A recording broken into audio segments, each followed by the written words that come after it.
Ассаламу алейкум туугандар, кандайсыздар? Назарыңыздарда кайрадан эле базар жок каналы. Бүгүн 18 май 2023 жыл мен Бишкек шаарынын түштүк тарабы Орокто жүрөм. Ушул Ороктон бир сатылуучу сонун үй бар экен, ошол үй жөнүндө сиздерге маалымат берейин дегем. Азыр мен турган жер Ороктун центральный көчөсүнүн жээгинде турам. Кавказская көчөсү болуп калат экен туугандар. Сиздер шаардан келатып, оң тарапты карап келсеңиздер ушул көчө менен мондай бош жерди көрө аласыздар. Ошол жерден кийинки эле биринчи көчө менен түз чыксаңыздар, Багарда көчөсү 48 А дарегинде сатылуучу үй жайгашкан. Яндекс картада эле 48 Багарная 48 А деп турат туугандар. Анан мектеп бар бул районунда и шаардын түштүк тарабында тоого жакын жерге жайгашкан мынакей. Абасы таза дешет көпчүлүк. Жана ошондой эле Ош базарына шаарда карай жүргөн автобус маршруттар бул жерден бар. Так. Дагы эмне маалымат? Тынч, сон айларын берет туугандар. Эми барып мен калган маалыматтарды берейин. Мынакей туугандар, келүү жолун түшүндүргөнчө бүгүнкү жайгаштаган сатылуучу үйгө да жетип келип калдым. Бул үйүстүн көчө тараптан көрүнүшү. Көтөрөңүздар дарбаза и көчө тараптан бийик забор, эң эле түндүк чек арасы мынакей бул жерден башталат, эң эле түштүк чек арасы мынакей бул жерге чейин. Жалпысынан жеринен 12 соток экен туугандар. Так, жолдор орто кеңдикте. Мынакей электр энергиясы бар, суу бар, жана ошондой эле бул жак уже тоолор. Район абасы таза, жай салкын, жакшы райондордун бири туугандар. И мектепке жөө бар, кыйныралыкта мектеп жана садиктер бар экен. Видеонун башында айткандай, маршрутка автобустар менен шаардан түз келе аласыздар. Так, эми кирип азыр калган маалыматты бир чекеден берейин. Мынакей бул үйүстүн короосу. Алды тарабы брусчатка, кенен көп эле машина баткандай жер. Бул жакта узун туурасы 11ге 9 болгон мансард тибиндеги үй, мынакей. Каптал жагы деле, чыгыш тарабы деле көпчүлүк брусчатка, көмүркана, бул жакта отопление котелу жайгашкан бөлмө туугандар. Аларды азыр видеонун ичинде бир чекеден көргөзсөм. И үйүздүн батыш тарабында мынакей хозпостройкалар и плюс арт тарабында бак, жер жемишкинге жер бар. 12 соток болгон жер участок туугандар. Мынакей бул жерде эле мынакей жаш бактар, жер жемишкинге жер жана үйүздүн батыш тарабынан көрүнүшү мынакей. Азыр биринчи эле болуп үйүздүн ички тарабын сиздерге көргөзөйүн. Үйүздүн негизги эле кирүүчү эшиги мынакей дарбазадан киргениңиздерде эле жайгашкан туугандар. Айта кетчү нерсе, электр энергиясы, суу бар, отопление, паровое отопление, көмүр менен жылыткан котел үйдү жылытат, плюс кире бериште теплый пол деле бар экен. Бул мынакей үйүздүн кире бериши туугандар, прихожка. Жана айткандай, прихожкада теплый пол бар, жана калган бөлмөлөр паровое отопление, батареялары менен жылыйт. Жана ошондой эле андан кийин бул оң тарапка карай кирсек, бул жерде холл туугандар, мынакей экинчи алышып кеткен тепкичтер, чыгыш тараптан терезе, жана калган бөлмөлөргө өтүп кете аласыз. Кирип эле оң тарапка карай кирсек, ажаткана жана душ, чыгыш тараптан форточка, көрүп тургансыздардай ремонт, дуалдар, кафель, суусу чоң мындай Аристон менен жылыйт. И андан ары оң тараптан бир чекеден көргөзө берейин. Мынакей бул холдун көрүнүшү, көрүп тургансыздардай ремонт, полдор жыгачтан болгон пол жана экинчи алышып кеткен тепкичтер. И түз эле өтсөк, бул жакта бир бөлмө, улуттук бөлмө экен бул жагы туугандар, мынакей. И чыгыш тарабынан терезе, отопление батареялары жана көрүп тургансыздардай мебелдер.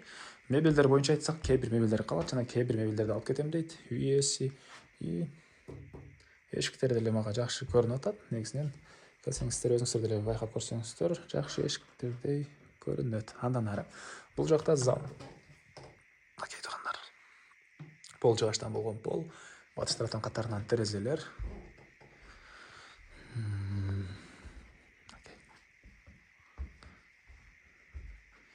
И андан ары эми калган бөлмөлөрдү бир чекеден көргөзөйүн. Так. Бул жакта кухня жана тамактануучу бөлмө, көрүп тургансыздардай кухонный мебелдер, полдор жыгач, раковина суу чыгарылган. И түштүк тарабынан терезе туугандар, мынакей. Андан ары эми экинчи этажды сиздерге көргөзөйүн. Мынакей бул экинчи этаж кеткен тепкичтер.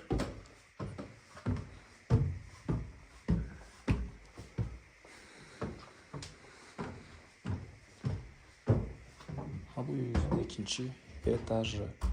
Мансард. Чыгыш тараптан терезе.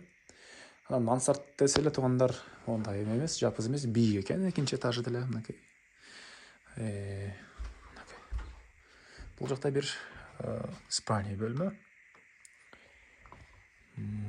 Толдор жыгачтан болгон пол. Жана бул жакта бир балдар бөлмөсү.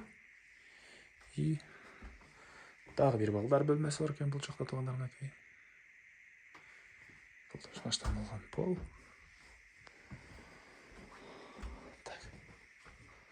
Бул жакта мынакей балкон.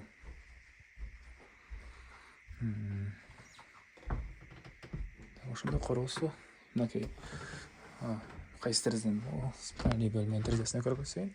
Короосуна. Мынакей спальня бөлмө.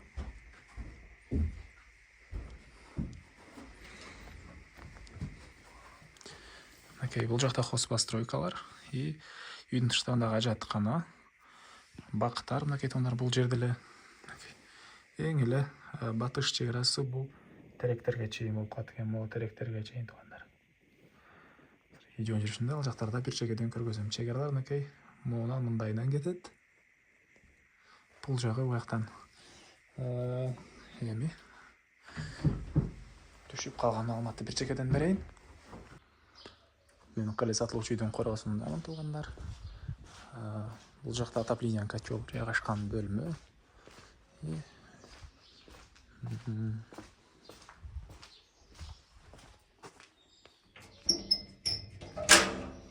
жакта көмүркана, мынакей. Көмүркана менен котел жакын жерде жайгашкан, мынакей. Көмүр менен жылыткан котел жана электр энергиясы менен жылыткан тен үйдү жылытат. Так, андан ары.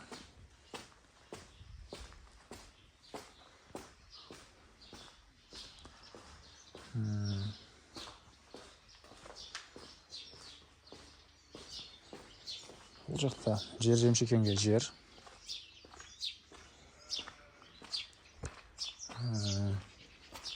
Так, үйүбүздүн батыш тараптан көрүнүшү. Бул жакта мынакей мындай бир бөлмө. Экстен.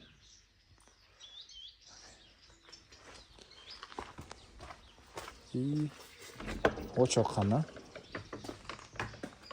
3 очок. Мынакей казандары менен раковина суу чыгат. Жана бул жакта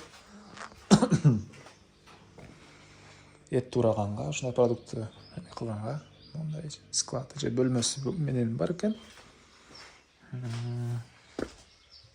Андан ары эшигин жаап коеюн. Так, андан ары. Бул жакта бир склад. Инструмент мындай эме сактаган склад. И ушул эле жерден туугандар биз үйдүн батыш тарабында короосуна өтүп кете алабыз. Үйдүн тыштагында ажаткана. Түндүк чек арасы үйдүн.